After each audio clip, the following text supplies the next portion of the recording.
You're listening to Staying in the Game, a Plum Dragon Herbs podcast where we have conversations about mindset and techniques for staying at the top of your game. I'm your host, Janelle Leatherwood. Welcome you to the show. We've got Barrell here today. He's an iron palm expert, and we've got a lot of great questions for him. So if you could just introduce yourself, and we'll have to give each other a little break in between questions because of the internet connection we've got. So you guys can hear me all right? Yeah, we're good. Yep. Okay. As you guys may know, my name's Barrell. I've been practicing martial arts intently for about 14 years, since I was about 13 or 14, and I'm 33 now. I've studied mainly Juijitsu, like traditional Japanese Jiu-Jitsu, but alongside that Jiu-Jitsu that I studied from about the age of 12, 14, I studied Shaolin Kung Fu and aspects of Shaolin Kung Fu because my Jiu-Jitsu instructor used to study Shaolin Kung Fu. So we both loved Shaolin Kung Fu and conditioning and the 72 secret arts of the Shaolin, which is like a manual of preparatory trainings for Kung Fu. So I would train those things, and when I met him, it kind of gelled, and it was kind of like a really good mixture, because although he invested his time into his jiu-jitsu, he found a person who had like a love of Kung Fu, so he kind of resurrected his old training. So we used to do that. He gave me some guidance in those things, and we just used to train together. I've been a police officer for 10 years. Mm-hmm. Throughout my martial arts sort of career, I've been a police officer. So I like to think that I have a bit of a realistic mindset on what works, what doesn't work, what's legal, what isn't legal, what will get you into trouble, what won't, and also some use of weapons and such with regards to firearms, etc., which in the current police force I've been doing for about 5 years. So prior to that, the 7 years before, I didn't have any firearms in the police force that I worked in the UK. I just had like spray and a bat and cuffs. So it was a lot more physical back then, because I didn't even have a taser. So you talk to a lot of the American guys who are cops, especially, and you talk to them about trying to do the same job without taser, without a firearm, and they just think you're on another planet.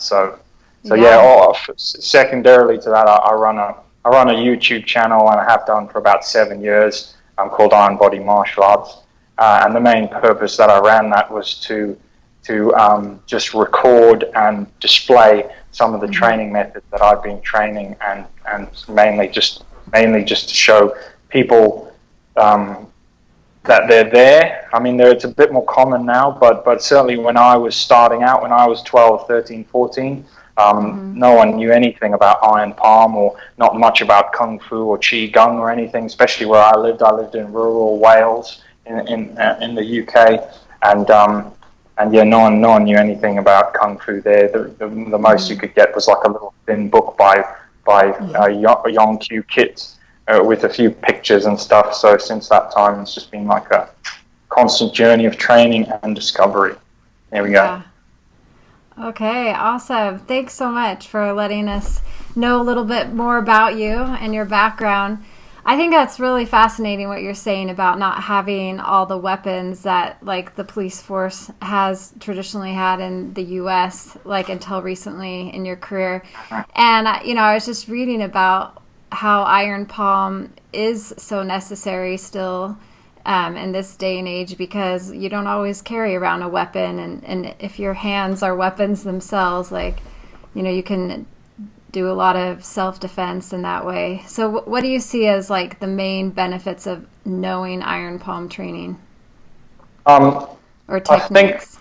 I think, iron palm in itself, the training, which is why I always say to people, like, no intent, no cruelty, no hatred, just training.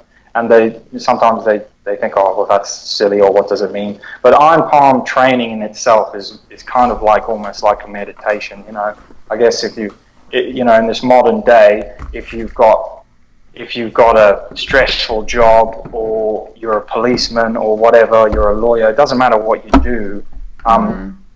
It's I believe today, as much as the sort of monks in the past, and maybe it might be a bit idyllic, but today you kind of need to defend yourself, your like heart, your spirit, and yourself as much from the attacks of outer society and the mental anguish as you ever did before in the past. Before in the past, yeah, it might have been bandits or whatever, but guess what? There's bandits out there today.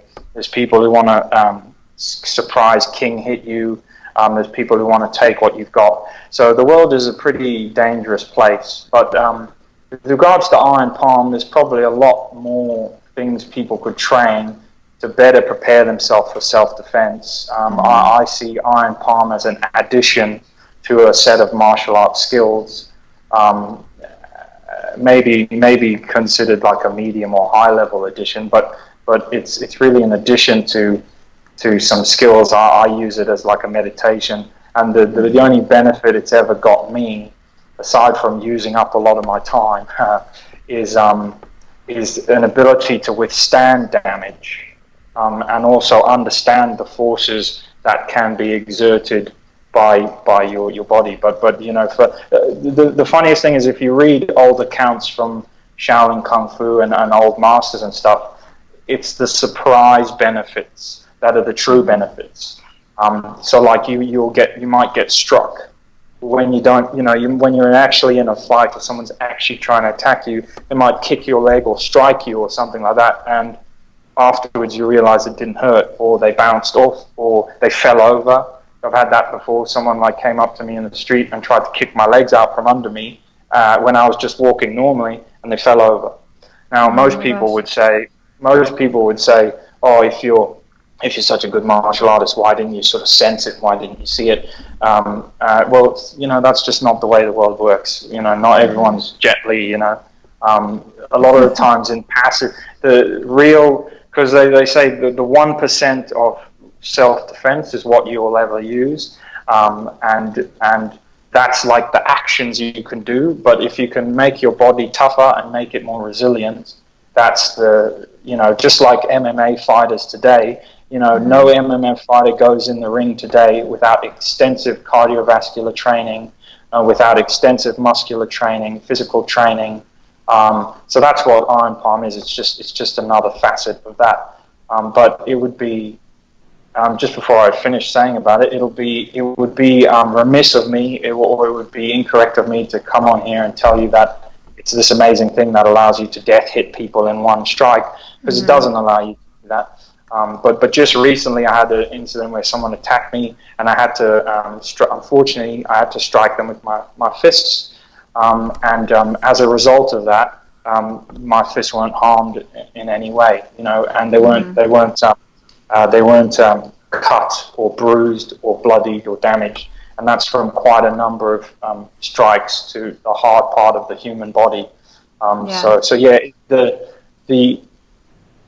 that's a benefit. Like bare knuckle wise. I'm going on again, but bare knuckle wise, I've been speaking to my brother about this because he does MMA.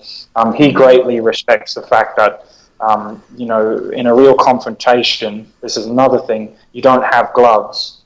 So you can be the best MMA striker and stuff with gloves, and it's very respected. But if if someone attacks me and I hit them and I break my hand and I can't use my gun, or I can't use my taser, or I can't use whatever, then I'm pretty screwed. A lot of people don't know, or a lot of people, especially online, they don't understand the difference between sport combat and real martial arts, because they've never had to actually fight for their real life. And obviously I respect soldiers, which is why I say a lot of the times the only people who often know and who are soldiers, they will know. Obviously police officers, they will know, and any other person who's been attacked, they will know. But as a general rule, not a lot of people know. They do some self-defense stuff. Yeah. Not a lot of people know what it's like when a person actually wants to cave your head in or hit you with a bar or something. Anyway, sorry. Oh no, that's really good. Yeah. So how do you help beginning students prevent permanent damage to their hands with iron palm training? What do you do when you're first starting out? Well, you've got to do what I didn't do.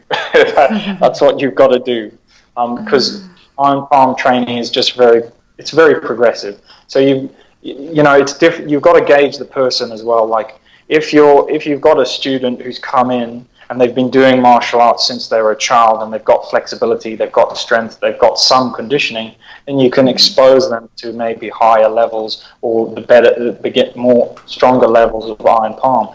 But yeah, if you've got someone who's done no martial arts, you've then got to just put the bag of beans in front of them and be like, well, try hitting that bag of beans. Mm-hmm. If that's too hard for you, then maybe it's not for you. Also, that's another thing, you've got to genuinely assess it's not for everyone.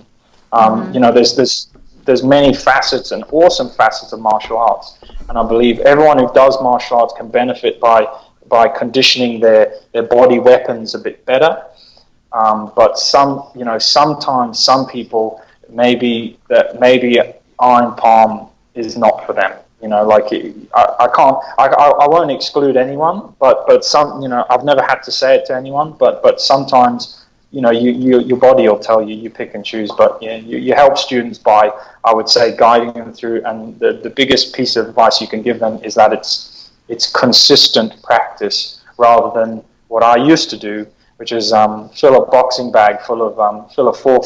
bag full of sand and gravel and just punch the sand and gravel in like horse stance or whatever, thinking like when I was 12, 13, that was the best way to get hard fists. And yeah, it does help you get hard fists, but not quite in the proper way that we now know. Yeah. Did you have any mentors that helped you to not give up? Like maybe you thought this isn't your thing, or? I've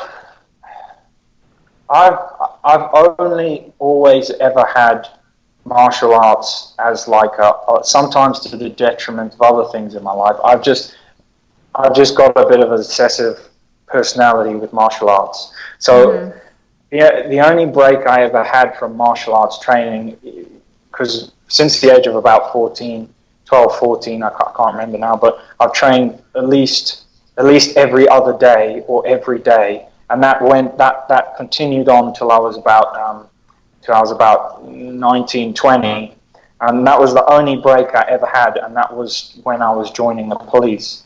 But what I say to a lot of people is sometimes I call something a break, and people imagine like you never did any of it, but a break for me is like only doing it a couple of times a week, as opposed to dedicating like 4 hours a day to it, sort of thing.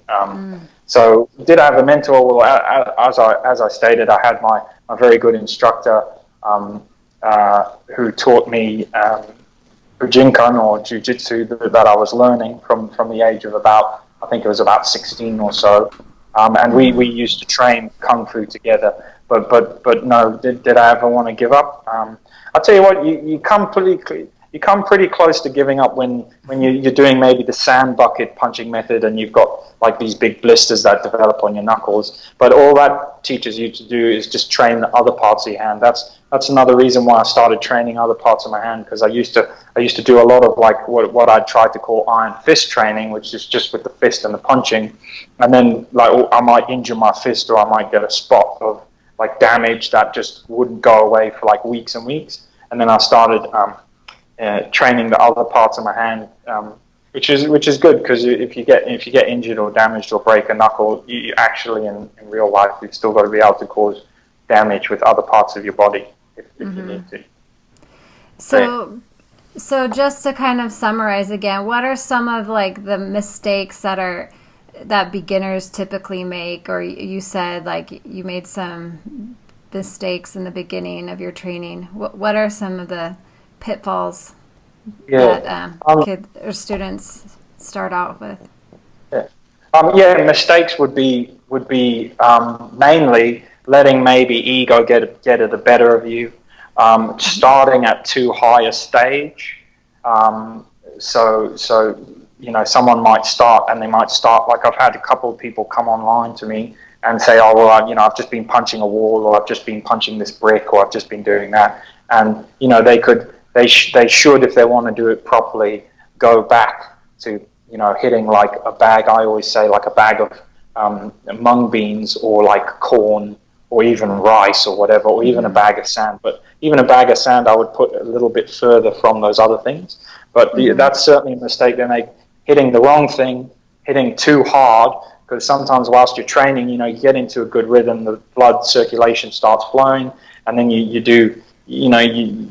get sort of heat up, and you start throwing some really hard hits in there, and you kind of ruin your training, because you damage your knuckles or you split them, and then you can't train for like a few days. So really the winner, it's like the iron palm game is like the tortoise and the hare. You got to be the tortoise, and that's why I mentioned before about the other facets of martial arts, because if you're the tortoise, you just got to stay in the game, but you want to get to the finish line. So you need other facets of a rounded martial arts system to be able to survive, I believe. Yeah. All right. Well, since you mentioned staying in the game, and that's the name of our podcast, I'd love to hear some of your tips for staying in the game. Like, how do you stay in the game? How do you stay fit? How do you stay at the top of your art in Iron Palm, or in all facets of life that you want to talk about? Staying in the game, yeah. Well, I think, as with everything, I guess staying in the game is multifaceted. So you've got to look at yourself and maybe assess whatever area it is you want to be in, and maybe assess, look, what could I do better? So for instance, if you're not performing that great, make sure you look at your nutrition, things that you can do better. I mean, I'm no dietitian, but we can always eat better. We can always cut bad things out of our diet. Assess your health. And see, listen to your body. Maybe there's a certain food you have to cut out. I've had problems with this myself. Maybe there's a certain food you have to cut out of your diet because it causes inflammation. That's another thing with Iron Palm specifically. There's a reason why, just quickly, you see, the Shaolin monks and the monks and traditionally trained these skills, or some of them, or some of the most famous exponents of it, were inherently vegetarians. Now, being a vegetarian, as we now know in modern science, changes the inflammatory response of your body. So when I eat a lot of meat, I've got a lot of inflammatory chemicals in my body. That's why people drink wine and they do other things and antioxidants to try and lower those. So actually, although I'm quite an avid meat eater, this vegetarian diet, a lot of people look at the Shaolin monks and how do they do the feats that they do? How do they withstand it? How do they train every day? Well, the plainness of their diet, the fact that it's vegetarian, allows their body to withstand more physiological and psychological trauma, if that makes sense. And that's well, you guys work along the same things with the plum dragon herbs. A lot of the formulas and the internal medicines, what do you call them? The adaptogens allow your body to suffer more damage and take it better. So staying in the game, certainly if you're doing martial arts and Iron Palm and stuff like that, or you're a physically active sports person, just know that little secret that the Shaolins, people wonder how they did all that, how they could do. Well, a lot of it's to do with the diet, the fact that the inflammatory chemicals that they eat are lower. They also take things such as what you guys offer with plum dragon herbs, the gels, the formulas, the individual herbs on their own. They take those herbs that allow their bodies to better cope with the inflammatory. Because at the end of the day, and I experienced this a couple of years back when I was dedicating 4 hours a day to iron body training. When you're hitting your body that much, the inflammatory response from your body is pretty big.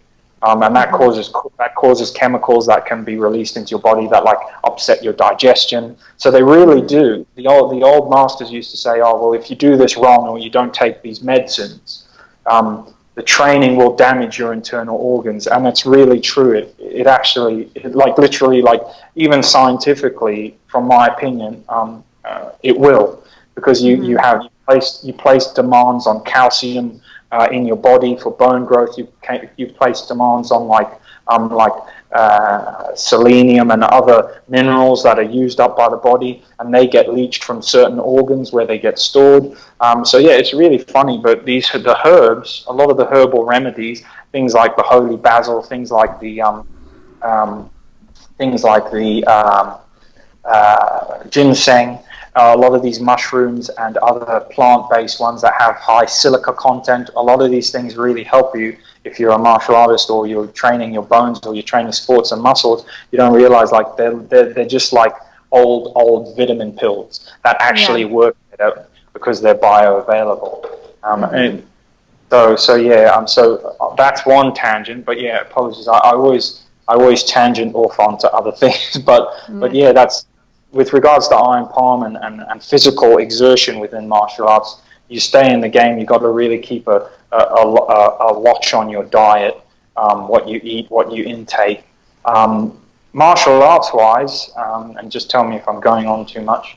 Martial arts wise and self-defense wise, you have to, like I say to a lot of times, but there's not a lot of people who listen out there because my channel's pretty small, but realistically, coming from someone who has to do it day to day, you have to take a realistic look at yourself. Now, if I thought I see myself as I'm just someone who dabbles in this iron palm stuff. I've had some good results, but if I was in this fantasy martial arts world where I thought you're gonna, like some of these guys are, where they do all these things, even if you can do the breaks and you can break a big stack of bricks, if you're in a fantasy world where you think you can stand there with pot belly in no stance and give someone a little slap on the head and you're going to knock them out and you're going to win the fight, no. You're sorely mistaken. Yeah, you're sorely mistaken. Staying in the game, a lot of martial artists, I think, need to assess how aggressive and how violent people can be. A lot of people are never exposed to that. And a lot of people, as we always used to say in Jiu-Jitsu, are beaten in their heart before they're actually beaten physically.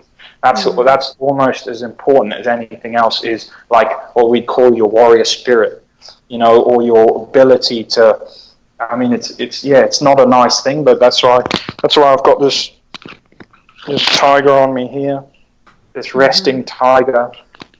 Yeah. Because it reminds me, tiger's my birth sign in Chinese zodiac. But it's a resting tiger because it's fine, it's there, it's watching you. Leave it alone. But if you come over to it, it's going to cause you a lot of problems, and it's going to use every single bit of its knowledge and training to defend itself, to defend its family, and to defend others to the best of its ability until it's dead.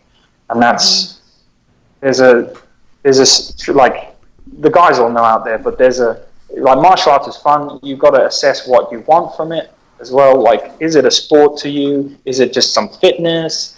It can be a sport, it can be fun, it can be some fitness. Even if you want to do iron palm, that can just be a part of your physical, your health, your mental well-being, like yoga and everything like that. But if you're ever in a situation where you have to defend yourself, it's like, it is, as you know, it's fight or flight. You have to defend yourself. You have to defend yourself well, or you mustn't be there. Like you've got to make it for proper martial artists out there. People are really into it. Or a lot of people, they need to really assess, like, what level, what am I, am I, and I'm not saying I'm anything great, but, I've had these same conversations with myself, what am I? Am I like a hobby martial artist? Am I just like a sports hobby martial artist? Am I a serious MMA fighter? Am I, what am I? And as long as you can identify that, you can make a good guesstimate as to how safe you can be out there in the streets. Yeah. And run away from knives. Yeah. And sorry, say that again. And run away from what? Knives. Yeah, Jesus. I'll tell you what, I see, and I've done a number of like knife fighting seminars, which I hate. I went to learn from them, like, internationally. I did some in Europe with some of the like guys who are pretty big in the Pajinka, and then they went off to train with other people from like Kali and Eskrima. And honestly, that's probably the most dangerous world in martial arts, is knife fighting and knife defense. The amount of people out there who are toting knife, gun, and all those things, self-defense, they're just a lot of them. I mean, anything's better than nothing. And I'm not saying I have anything better, but a lot of them are literally just teaching people to die. They're literally teaching them to die. They're selling them peace of mind, and it's wrong. Because if you're someone who deals with weapons and you deal with like tactical evaluations of safety, etc., like literally a knife is second to a gun or almost on the same level. A knife's like the worst thing I could come across. Because you guys probably know Dan Inosanto did some police training videos a few years back. You've got a 15-foot kill distance with someone with a sheathed knife and an officer with a sheathed gun. 15 foot, that guy with a knife can get you and effectively stab you a lethal amount of times before you can even pull out the gun and aim at it. So, yeah, knife's a terrible thing. Sorry, that was a side bit. No, that's good. Well, so tell me more things that you could do to stay fit. Like, what is your routine? Oh yeah. Well, recently, like we said about assessing, I've always been good strength-wise and technique and stuff like that. But I always sort of wanted more endurance. So recently, I looked at myself and I went, geez, well, I'm chasing after these people and I'm getting a bit tired and I don't want to gas out. And then if you gas out, someone can just beat you anyway. So I thought, I'll up my endurance a bit. So a good routine that I've started doing, so I suppose similar to MMA style training or sports style training, is I started to do like militaristic style training where you carry a weight over a long distance. A nice way of strengthening your legs. You got a backpack with 15-20 kilos on. I'm sorry, I don't know what pounds that equates to, but that's okay. You do a 5 kilometer walk with that, or like 3.5 miles or whatever. Do like a trek with that, in the outdoors in the heat. Just get your body toughened up to outside, then do a run, with holding a bar, like a 15-20 kilo bar. Obviously you have to start with walking, do stair climbs, do like a weight such as that, like 20 kilo weight or something, and doing like 80, 90 reps, really getting your body. And that's why it's not for everyone, because it's kind of like horrible militaristic style training, but it's been a really good training for me, because a lot of times, like even in martial arts, people are like, oh, how am I going to strengthen my legs? And it's like, oh, I'll go to the gym and do some squats. But the human body is such a mechanically complicated device. It's probably better for you to put some weight on your body, go for like a run, go for a jog, go for a walk in the outside, up a hill, down a hill, and really you're getting all the little bones and joints and ligaments and balance and core and stability. You're getting that all working in your body rather than just going up and down like this, squatting, which is a good addition. So yeah, my routine has been recently, over the last year, has been a lot of that. Primarily that, really, because I wanted to improve that. Prior to that, I identified, I had a back injury, identified like a problem with my flexibility. So rather than being like, I'm just not flexible, I spent 3 months every day and every other day training my stances and my flexibility, sort of yogic style, to realign my hips, re-lengthen and strengthen the joints in my body, and solve a few issues that I had, musculoskeletal issues that were sort of plaguing me, and that really helped my martial arts. That was a good couple of years ago now, but I keep that core, and I've brought that forward. So it's like a cycle. So identify your weakness, maybe push your strength to the back. If your iron palm's really good, my iron palm's good, keep that ticking over, but push your strength to the back and look at your weakness, because that's part of the kind of what do you call it, monkly-esque, or that's the reflection of oneself, is like, you're constantly battling yourself, so you've got to constantly battle with what you're weakest at, to just self-develop, try and self-develop as many aspects of your weaknesses as you can. If you've got, I've got like bow legs and pretty small calves, so I've been working on my legs with regards to strength and power and stuff like that. And just keep doing that in a revolving circle. If that answers your question without me digressing too much. Yeah, no. Yeah, that's great. So now, do you do any type of meditative practice on a regular basis? Meditative. Yeah, I do a lot of, you see, through obviously studying and training martial arts, I actually do a lot of like Qigong, or what you would call, Qigong, bone and tendon washing. I have a different belief in what it is than maybe a lot of traditionalists do, where I'm always toting that it's a physical action. So these Qigong postures are to do with aligning the spine, lengthening and strengthening that, washing the tendons physically, whose tendons have like a lesser blood supply than the muscle. So that's why you're doing these repetitive movements, and you're doing gripping and flexion and torsion exercises.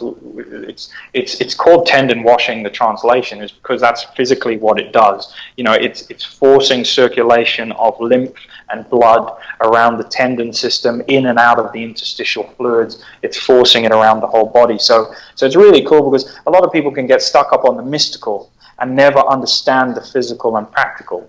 Right. But if you understand the physical and practical, that's why they say simple first. If you understand the physical and practical of these movements and why you do them, you reap the benefits. So I pretty really much do appreciate that. Yeah, I love how you described it. I've never heard Qigong described in that way. That's really good. Oh well, yeah. I always tote it on my videos. I mean, obviously not. There's a couple of them. Not many people watch them. Like, they're buried in the internet somewhere. But yeah, it's a physical. Although the Chinese are like philosophical people, they just used like poetic ways to describe actual things. Right. Because the understanding was so. We're talking hundreds and hundreds and hundreds, maybe even 1,000 years ago, some of these manuscripts and stuff. And the Chinese language, their prehistoric language, some of them can read old Chinese from like the dynasty. So yeah, it's like the Japanese as well. You know, the way they describe things, it sounds all flowing, but it's actually a physical thing. So yeah, I could go on all day about that, but yeah, so I practice a lot of that. The Qigong stuff, but I don't necessarily imagine energy flowing and this and that. That's one way that people can describe it, but to some extent, they didn't know about tendon systems and this and that. But actually, if you look at their diagrams of the meridians and etc., a lot of it follows the tendons anyway. But what was the next bit I was going to say? As you said, sorry, what you said, I get sidetracked as well. That's what I do. No, that's okay. Just any, we were talking about meditation, any meditative practices. Reverse breathing I do a lot of. So the Qigong and reverse, but I always tote like, similar to from the 72 Secret Arts of the Shaolin, I always tote like a concept of constant training. So I don't have, I do, but I try and do training. I try and fit it in all over the place. So I'll be standing at work, and I'll be breathing like through my nose, reverse breathing into the belly. Sucking the dantian, or sucking the belly in, and just and maybe just visualizing the breath going, up the back, down the front. Just because I try and do a bit of visualization. They've proven that visualization works. Yeah. But mainly it's for the internal breathing practice, and the iron. I think it's Northern Shaolin iron wire training is I was also quite interested in. So I looked into that a bit with the breathing and the sounds. There's certain sounds and certain ways to breathe. For instance, if you can't get, there's a bit of tip for you guys. If you can't get internal breathing, you don't understand, like, how do I even start doing it? If you protrude your lips and you breathe in like really like you're sucking through a straw, you'll notice that your diaphragm immediately sucks in. And there we go. Lo and behold, you're doing internal breathing. There we go. So that's a good tidbit for anyone who doesn't know how. And so I do those. I've been meaning to actually do some more like positive mindset meditation, but like I said, my meditation is usually physical activity, or like when I'm actually training my iron palm training. because you've got a couple of hundred strikes to do, so your brain inadvertently trails off into emptiness. Yeah. So that's absolutely. Yeah. Well, since I imagine a lot of martial artists will be watching this, and whether it's martial arts or just life in general, like there's a lot of obstacles that people need to overcome in their training or in their life. Does any experience stand out to you, or you feel like you'd like to share about overcoming some challenges? Well, yeah. Just know that everyone knows this anyway, but good times and bad times, they kind of coexist on the same plane. And I just personally, it's very hard sometimes, but I personally just try and not. And this sounds corny, I suppose, but I personally just try and not give up. But if you can channel your focus into something positive, even when there's something down, there's a negative, you can restore yourself. For instance, when I was also enjoyed my gym and strength and training because it helps with martial arts. And when I was 19, 20, I herniated one of my lower discs. I was predisposed to a few spinal troubles, a fused lower sacrum and such like that. It twisted my spine and caused problems. And so I was like 19. I was doing manual work at the time. And then I did my back, and I had this herniated disc. I had chiropractors telling me, "Oh, well, you're going to have to come to chiropractors for the rest of your life, and you're going to be in pain for the rest of your life, and this and that." And I just was like, I'm not. I'm 20. I used to be a sprinter as well. Literally, I was like 19, 20, and I couldn't. I went from deadlifting 200 kilos to not being able to pick up a 1 kilo bag of sugar without excruciating pain. I remember picking it up in my hands, and literally there was that much pain. Well, anyone who suffered from sciatica or back pain or herniated disc will know. It's a constant pain, and it's there, and it's constantly niggling at your nervous system. I suffered with that pain for 5 years, but after 5 years, this is where I told you before, where I assessed my flexibility, and I did yogic practices and stuff like that. I changed up my stances. I looked at my body alignment. So I worked on that for 3 months to get myself into a place where I could get rid of that ailment. So that's what I mean. Like, a lot of problems that are years in the making, people don't realize they're going to be years in the breaking. They just appear on your doorstep, and you're like, I've got a problem now. My body's this, my shoulder's that. But just know and have faith that you can work through a lot of things. I've had that slowed me down for like 5 years. I managed to work through it, and I'm pretty good. I'm all right now. Literally nearly made my back pain disappear. I've had stomach issues, which I just briefly mentioned, but I've had really bad stomach issues, which has made me have to totally change my diet. Whether that was due to training, like the wrong kind of training in the past, I don't know. But I got those. Other family stresses, more than a number of people in my family passed away, brothers and fathers, a number of them being terminally ill. And you just constantly feel like you're getting hit from all sides, and at the same time, I'm doing a job where people are hating on me constantly. I'm dealing with stressful situations. So you just got to try your best to endure and find a positive. You talk to, if you read books or hear stories about people who've survived, and this is by no means me, but actual people and heroes out there and soldiers who've survived really crazy things and been lost out to sea, and it's a mindset. So it goes back to what we were talking before about that warrior spirit. Your mind is a powerful tool, and the ability to be a little bit positive, try not to give up. We all break down at times. I've had my breakdowns, I've had my insane moments, I've had my times when I've given up, but giving up is the final action, and you don't have to do it. You can just you can give up for a second and then just be like, you know what, I've taken a few minutes, I take a day, I took 2 days, I'm going to get back on, So that's what I'd say about that. The only thing I can say is just keep a positive mindset, and don't Don't give up and have faith.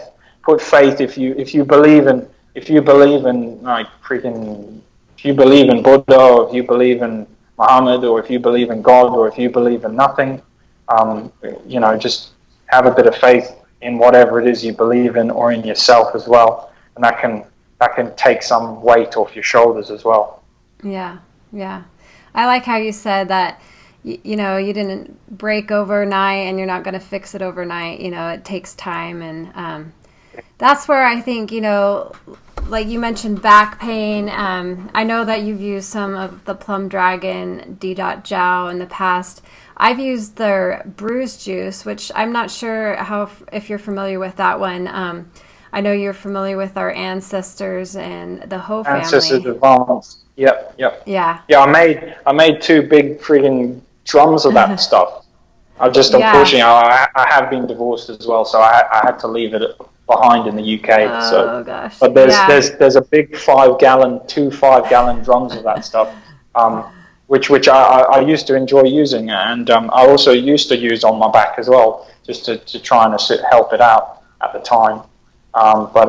But yeah, now it's lost. I'm very sad about that. I'm so sad about it. I can't talk about it. When I think about my 2 lovely drums of D.Jiao, they'll be aged now if they haven't been thrown out. They'll be about 7 years old or 5-6 years old and worth their weight in gold. It breaks my heart. Breaks my heart. Well, I know we'll have to look at hooking you up with some more. I know you said geographically it's a little hard, and other people in Australia have, talked about, getting products out there for a reasonable cost with shipping and stuff like that. So, but so getting back to sorry. Oh, I was just going to say the bruise juice, for me, it's one of our anti-inflammatory herbal D.Jiaos. And I've used that on my back. It's traditionally for, trauma, impact, bruising, obviously. But the anti-inflammatory properties in it have been really good for me and my back issues. And then long term, I've used Ancestor. So I like to do the anti-inflammatory when I feel like my back is about to go out, just to kind of like release that tension that starts to build up. And then like over time, I think Ancestors is really good because it like seeps in deep into the joints and the tendons and stuff. But now here I'm going on a tangent. No, that's all right. Yeah. I've been talking enough. But let's see, I guess just to wrap up, I'd ask you if there's anything that you want to share as far as iron palm training goes with those listening. Is there anything you didn't have a chance to say or share?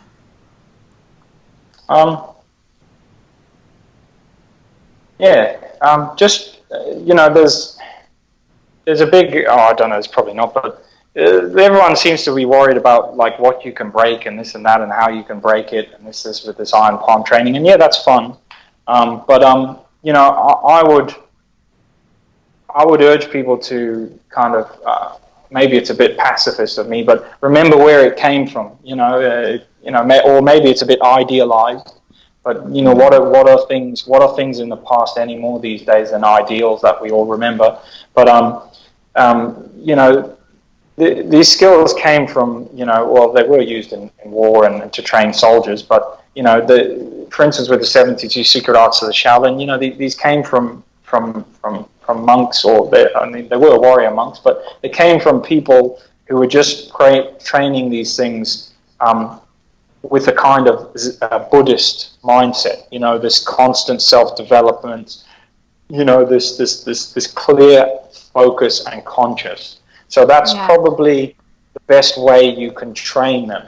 You can't train them in the same way that you punch a boxing bag and you kick some MMA pads and stuff, which is all awesome training, or you kick Muay Thai pads.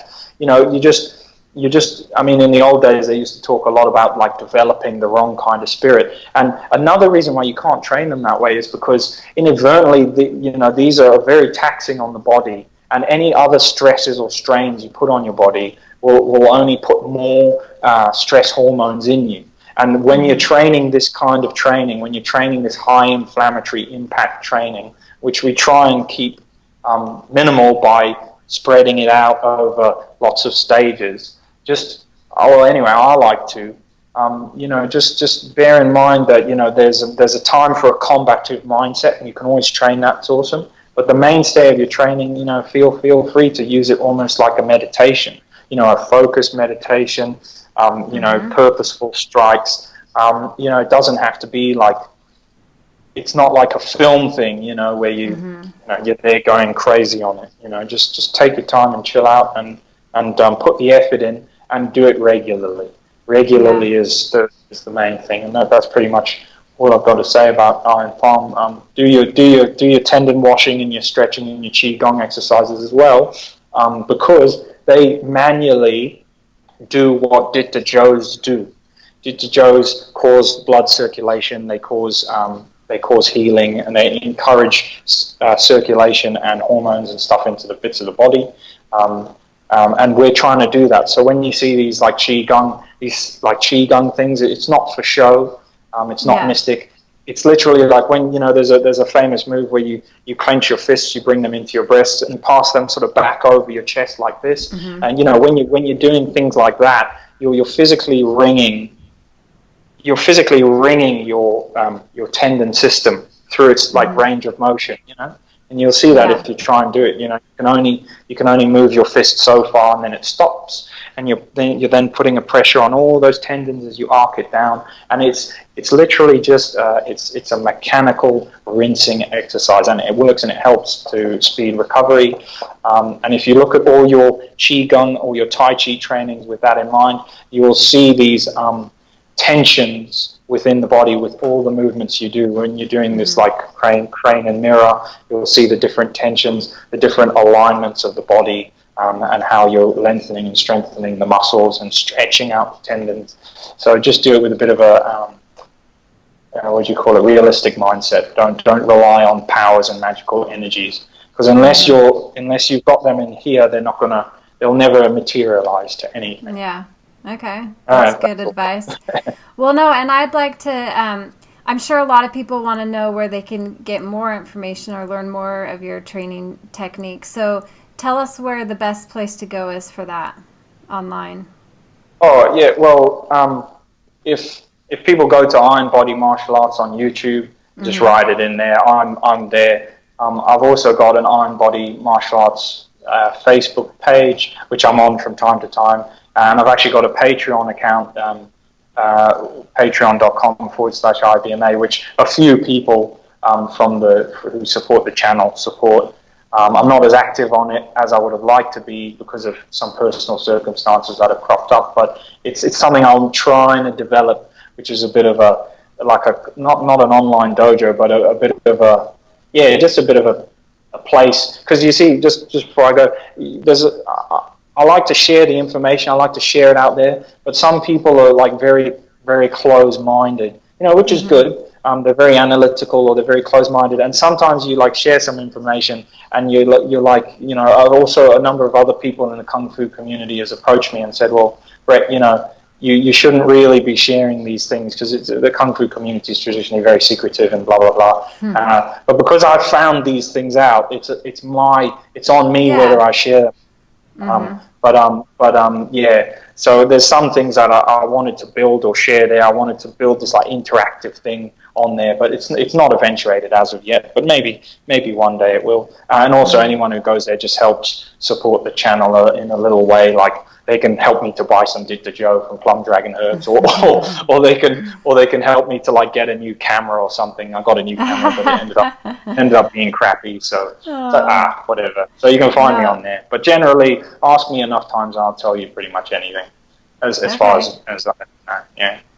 Well, when we post this podcast, I'll have show notes, and we'll have some links to those sites that you reference, so people can connect with you. Yeah. Oh, well, thanks. Yeah, all right. I try and help a lot of people. A lot of people come on the Facebook page. Scores of people. A lot of them just appear once. I'll never see them again. But for instance, there's a guy recently who came. He approached me about back pain and issues, and it just so happens I have a big history of healing and trying to help my own back. So I I made a video for him. He just popped up on the Facebook. He asked me a number of times, and I made a recent video which is called like assess your back pain or sciatica, and I used an old Qigong method just to show him how you can lengthen his spine against the wall. It's an old there's an old Chinese guy who's a chiropractor as well, and he formulated that. I remember reading it in a book, and it's a known Qigong posture. It's like holding the pot or whatever you want to call it, but just the way it was described and explained was just awesome. And if you train it and work it out yourself, it's a really good method. So yeah, I sort of pass it on. I'll have to take a look at that too. That's really cool.